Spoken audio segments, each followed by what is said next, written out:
Hi, this is Tony, and welcome to another. This is my first screencast for the class, so it's video plus audio because I want to be able to show you a couple things and go through with you a couple things. A couple of class announcements, things that have come up.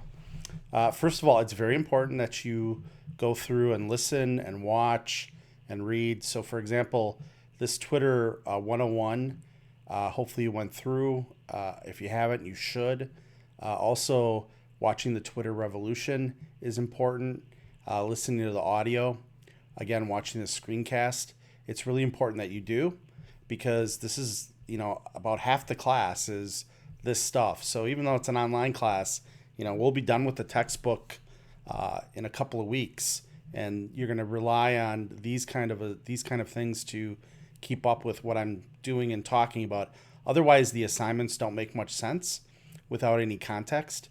So it's really important that you spend the time doing this. Again, I've tried to provide things so that they're mobile. This will be on YouTube. You'll be able to watch it mobilely or listen to it, and SoundCloud the same way. So please make sure you're paying attention to what is distributed during the week on the announcements page on Blackboard.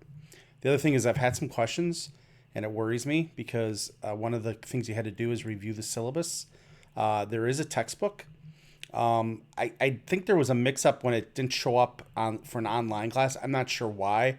I tried to fix it with the bookstore, but if you went to the in-person class of IT 107, you would find the textbook. But in reality, it's a fairly expensive buy from the bookstore. You can rent it from Cengage. Again, I posted an announcement here about renting it. You can rent it for like 6 months, I think, for $10. Here's the link to rent the textbook. You can also probably find it used on Amazon and things like that for much cheaper than the bookstore would sell it to you for. So it's important that you get the book because this was, I mean, there were assignments from the book already, and it was about chapters about good writing and about using the appropriate method for communication. And I haven't spent that much time in any of the audio casts or screencasts talking about that. So I'm expecting you to pick that up from the book. I probably will do something on it now that I know that people haven't been, a lot of people haven't gotten the book. So, but it's important. And next week, we're going to be doing resumes and cover letters for real, meaning you're not just going to be submitting for the submission process, but I'm actually going to be taking time, and I'll have a screencast again on that, on what makes a good resume and the importance of a resume and stuff like that. So, and the book has very good chapters on creating good resumes. So it's important that you purchase the book. Discussion boards. Again, I check the discussion boards typically for questions and things like that once a day. The discussion topics, you finished your first discussion topic. Again, I haven't graded anything yet. I'm going to be grading that shortly. But always don't forget that there are discussion topics. And in order to, you should be looking at the course calendar every Monday because this tells you exactly what is due. So, for example, this week, excuse me, on September 15th, your deliverable was discussion topic 1 and assignment 2. And your activity for this week is discussion topic 2 and assignments 3. You've all been assigned partners for your team projects, so you'll be able to send your documents, excuse me, and communicate with your partners through Blackboard. And then you'll notice also you're supposed to be reading part 3, which is the chapter that goes through writing reports and proposals. So then for next week Monday, you're going to be complete. What's due is discussion topic 2 and assignment 3, and then assignment 4, and then you're reading parts 4 and 5 in the book. So actually, we finish up with the book next week. Okay. So if you haven't gotten the book, you got some catching up to do. The other thing is that so the discussion topics one is, of course, was originally designed were thought of outside the assignments, and that's why it's not listed on the assignments page. So it's important that you check the course calendar. excuse me. The other thing is that I had a couple people, the due dates for your assignments are run from Monday to Monday. So all your assignments here are due Monday by 11:59 p.m. So once that due date passes, the ability to submit your assignments goes away on Blackboard. So it's important that you submit your assignments by Monday at that time, and that typically gives you a full week to complete it, and it's every Monday. Okay. So those are some of the things just regarding the course and how it's set up to be, and some of the things, general questions that I've been receiving and whatnot. Last week I had you to create your handles and do your first blog post, and the the purpose of this next couple 15 or 20 minutes so is to help review some of that stuff and get you started on the right foot with these with Twitter. So when you look at Twitter, I'm now on the IT 107 account, and this account was one that everybody should have followed.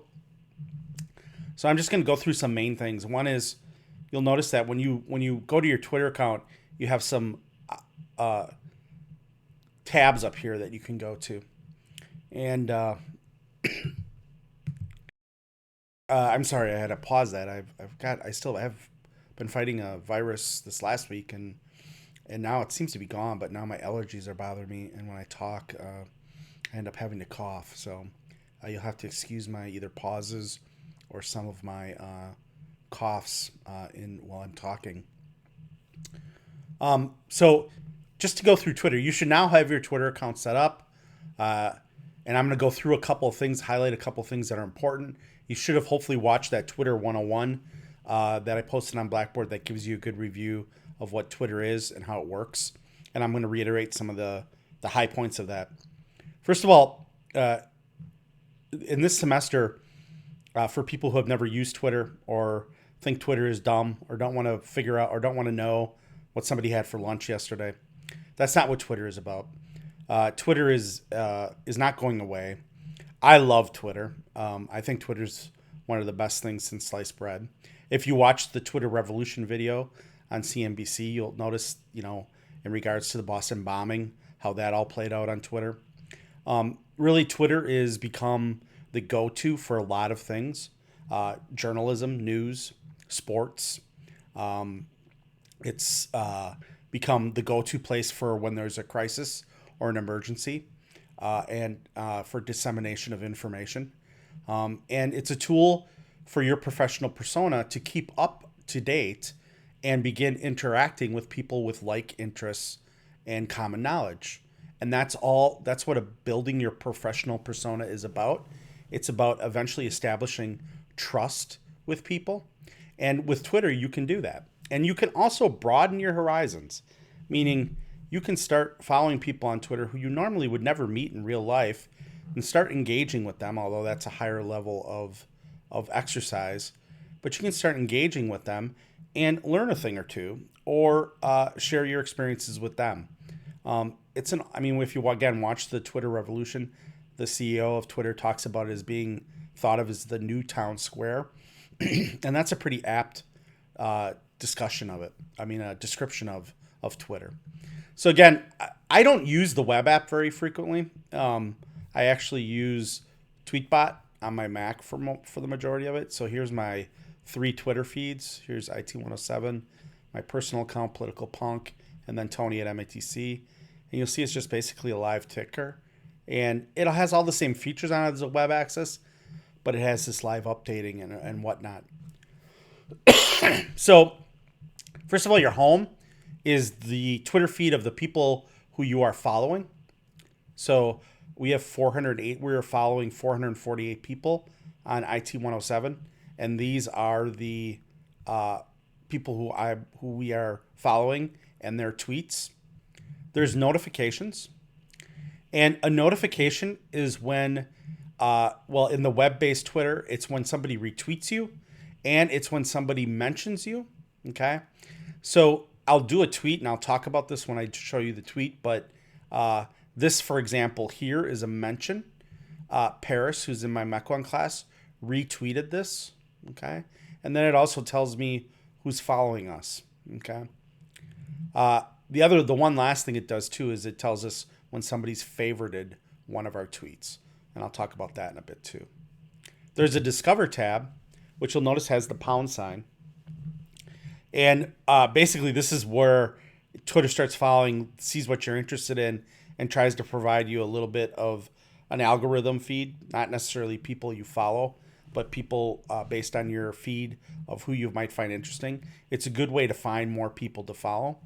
And then there's me, which shows you what you've tweeted, okay? And the size of the text here has to do with the amount of engagement that a person has with that tweet, whether it's been favorited, retweeted, mentioned, favorited, all that kind of stuff. So those are the top 4 categories here. Now, a couple of things. One is you'll notice trends down here, and you'll notice some of them have the pound sign. The pound sign in a word is a hashtag.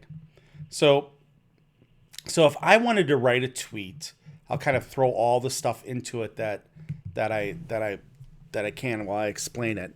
If I wanted to write a tweet like, this is my first tweet, and I want to mention somebody.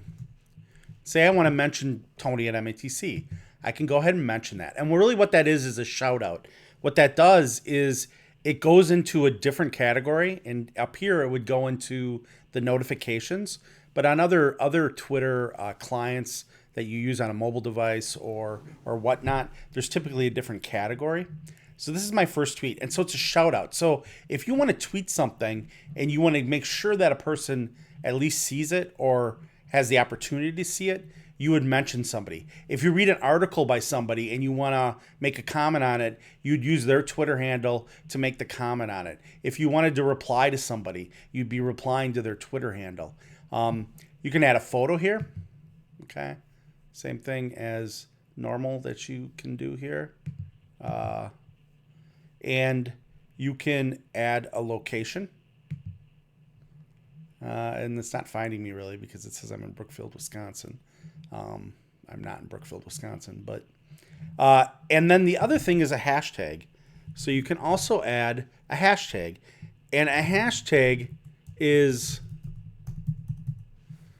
sometimes it'll find it, but a hashtag is just a word that's appended to a pound sign. And what it does is it allows for searchability. So again, if you watch the Twitter revolution on CNBC, what you'll recognize is that a hashtag formed around it. I think it was Boston bombing or something like that. And then all the tweets that were being put out that were relevant to Boston bombing used that hashtag, and you were able to follow along just by searching for that hashtag. A hashtag is not, so you don't own a hashtag. I can use a hashtag for anything. I can co-op a hashtag for whatever I want. So like when you watch TV and stuff like that, when you see hashtags on the screen, those hashtags were made up. Nobody owns those hashtags for that particular part of the show, or for watching that show or that movie or that PR campaign or whatever it may be. And then it's searchable. So for example, if I were to search here for iOS 8 or click on here, what you probably will notice eventually is that, iOS 8 is mentioned here, but I could also then say search for the hashtag, let's say Apple.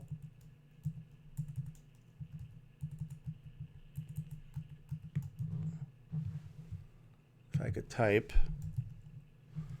right? And then what I'll see is all the tweets that have Apple in it or the hashtag Apple in it. Actually search for more than just the hashtag. Okay. Like here's the hashtag Apple, right? It's even where it's mentioning Apple. So, related searches, here's iPhone 6. So I can see all the tweets surrounding iPhone 6, right? So the searchability on hashtag and word allows you to follow an event or something like that in regards to Twitter. Very useful when things are going on, like sporting events, emergency, crisis events, those things like that. Okay. So those are the common things, and hopefully you fully understand that. The other thing is that there's a direct message opportunity. So, for example, I can direct message people who are following me and that I'm following. Okay. The direct message is not in public. Okay. So everything you tweet would be public. A direct message would be a message between you and somebody you're following and that they're following you. You're again limited to 160 characters. But like for people, if you're trying to get a hold of me, one really great way to get a hold of me is to direct message me on Twitter. So that's the other thing. And then I want to just highlight some of the settings here. So you need to go back and hopefully look at these and fill these out. So again, you should have your email, your professional handle email in here. Your username, obviously, you've already selected. Tweet media, right? That's stuff that could be made on your preferences. Security and privacy. I don't have two-factor authentication on this because Larry and I share it.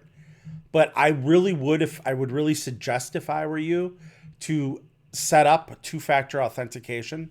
So when you hear about all these hacks and things like that go on, oftentimes it's basically because people are basically social engineered out of their credentials. What a two-factor authentication will do is that when you log in from someplace that Twitter doesn't recognize you for, it'll request a code and send you a verification to your phone or a verification to the Twitter app on your phone or iPad. So I think in regards to security in Twitter, it's important that you enable this. You're going to see that Facebook, Google, all of these services, Apple now, all of them have two-factor authentication. If you're serious about security, you want to enable two-factor authentication on these accounts. And it's fairly self-explanatory to walk through the process. Privacy. Again, I if this was not the IT 107 account, I probably would only allow people I follow to tag me in photos.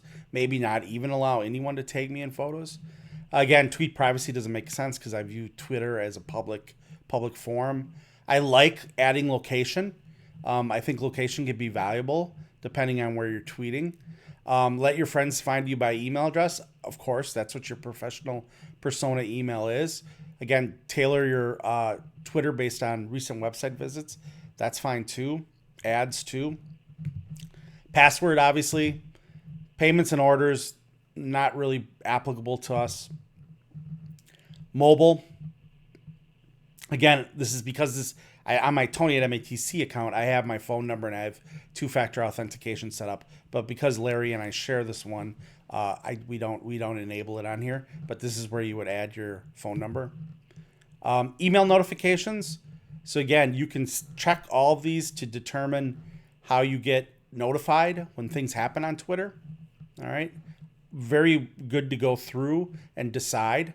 I like getting notified, so we do that. Activity related to your tweets, you'll see they're all checked. Muted accounts, we're not muting anybody. And then your profile. Now, the one big thing that you need to do this week is you need to get rid of the egg. So you need to get a photo in there. Now, I've had questions on this. We haven't really talked about the power of imagery yet, but it's important to get a picture up there. The best way is to have, now again, this is not like a personal account. We're using it for the class. So but like my Tony at MATC account, I have a picture of myself. Larry has a picture of himself. It's important to get a picture. Most people can find a good picture that has been taken of them either on a mobile device or a wedding or something like that. Again, it doesn't have to be overly formal. It can really, like for example, my picture could be taken apart and people might say, well, having your chin on your fist is not really appropriate. But again, that's me. It's taken in a conference or at MATC. I mean, it's me, so I'm not really worried that it doesn't fit like the perfect headshot, and you shouldn't be either. You want to also show some of your personality. Again, you can go and look at design and pick a different theme if you want. Again, depending on how graphic designed you are in regards to aptitude, you can actually even customize all this much more. This actually shows me all the apps that I've connected to Twitter, a lot. Well, not actually, this one isn't a lot, but the one, my Tony at MATC, the list goes on and on and on. So as you know, this would be like if I use Twitter to authenticate on an application and whatnot. And then widgets, you can create widgets to add to your website or your blog or things like that. So that's kind of Twitter in a nutshell. I would hope you go through those settings. The main thing here is to get rid of the egg. You're never going to be taken seriously on Twitter until you get rid of the egg. Okay. So I hope it's really important to give Twitter a chance. You know, in these next 15 or weeks or 14 weeks or 13 weeks or whatever we have to go, it's really important to give Twitter a chance. One of those of things to give Twitter a chance is you need to follow people. And personally, I don't think you will really find value in Twitter until you follow at least 100 people. And you're all sitting there rolling your eyes, just like I see in person. What, 100 people? How do I do that? Well, if you go to my personal account, you'll see that I follow about 16 or 1700 people, right? So if I go here, I'm following 1600 people. I have 1600 followers, right?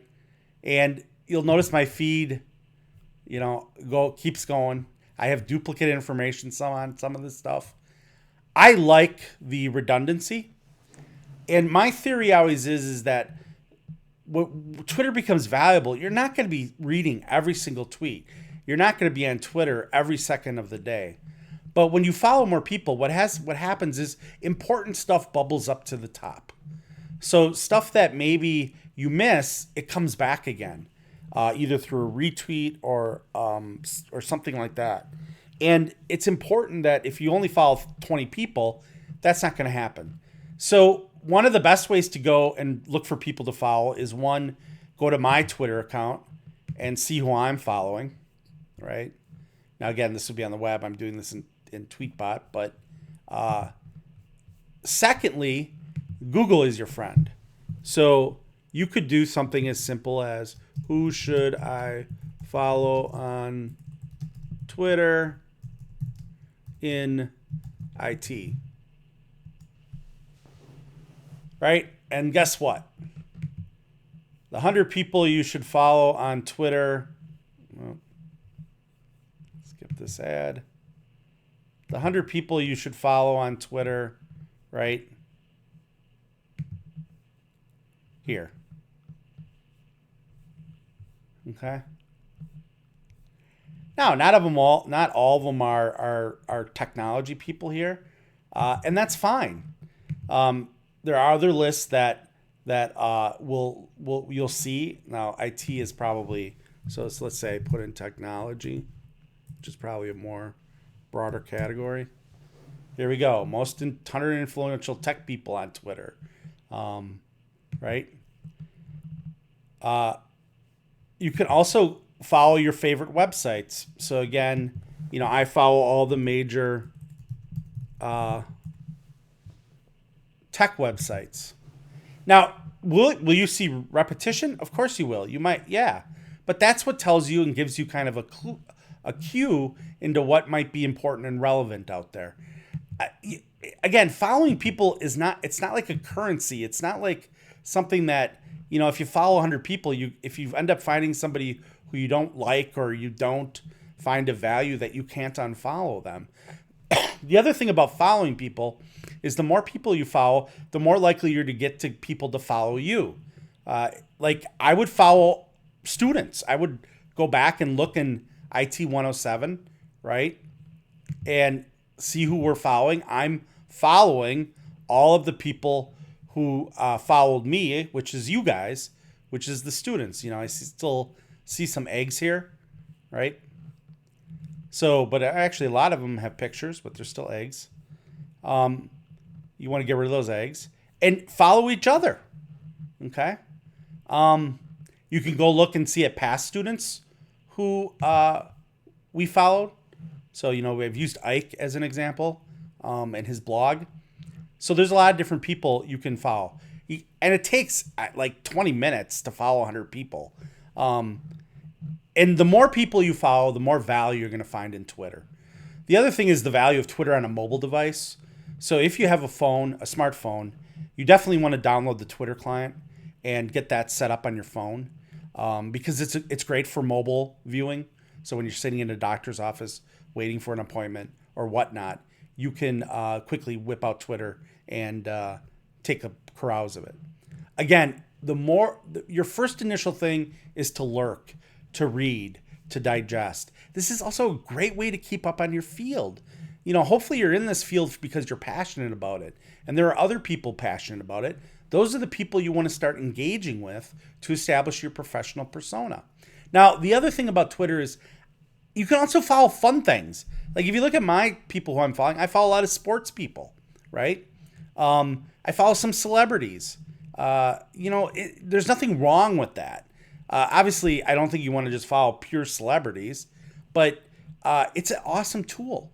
And I really, really encourage you to put some time and effort into it this semester. I've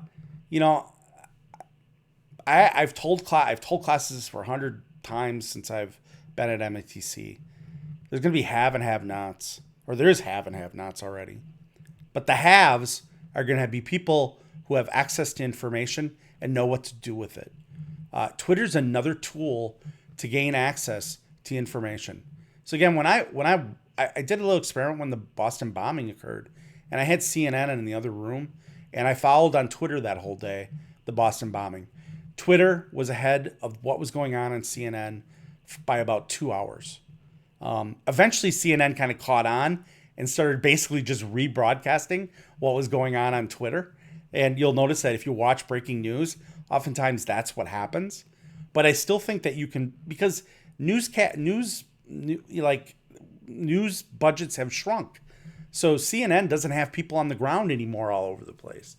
And so what they end up doing is they rely on these citizen journalists and on Twitter to do that. So again, if you haven't watched the Twitter revolution that I posted, it's really important that you do. 45 minutes of your time, and it gives you an idea of, I think, what Twitter's doing and where it's headed.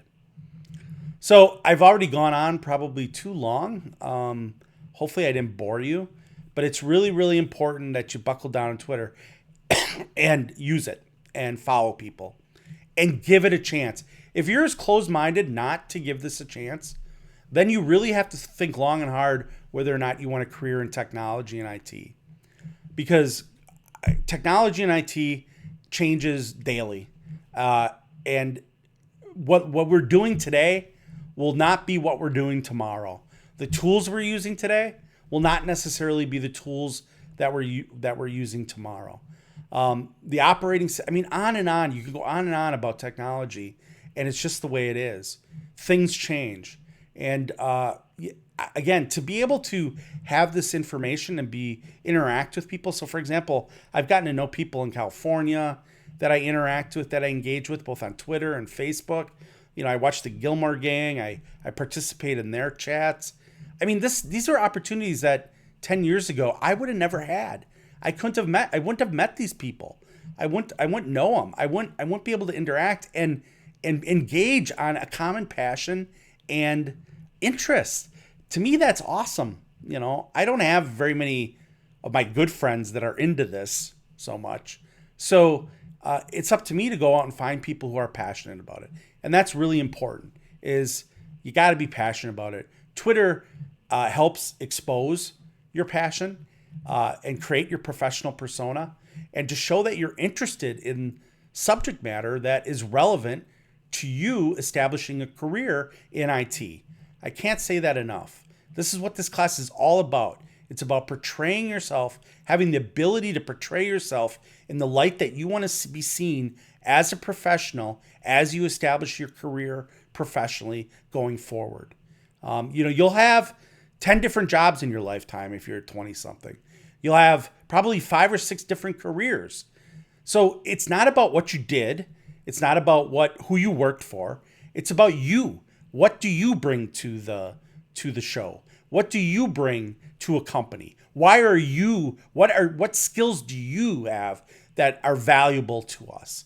Right? I mean, that's what it's all about now. It's not about what did you do lately? It's about what can you do for us? And Twitter is a real-time demonstration of your passion and interest and what you can do for a career in IT. Besides the fact of interacting with everybody, or when you go to a conference and people are putting up Twitter and you're meeting people, and this is how you end up following them and engaging with them outside of a conference. It's not business cards. It's not email anymore. It's not making a phone call. It's tweeting somebody or direct messaging them or connecting them with them on LinkedIn, which comes in the future. It's all of these things that drive your professional persona and your ability to stay successful in the career of your choosing. So again, I'm really passionate about it. I hope everybody gives it a chance, and I hope everybody's watching these and following along with these, because again, I take time and effort. I have a set of notes here that I'm trying to get through in a fair amount of time, and it's important. So if you have any questions or comments, go to the discussion board, post a comment, and I'll be fine with that. You guys are joining the IT 107 Google group this week. You can also go there and ask questions and make comments. And then you're basically joining in a community of all our past X students, plus Larry and myself. It's actually turning into a really awesome place for information for current and past students. So thanks for watching. Have a good weekend. And there'll be more of this next week, because next week, like I said, we start resumes and cover letters and things like that. So I'll have one early on explaining that as we move forward. So thanks for watching. Bye-bye.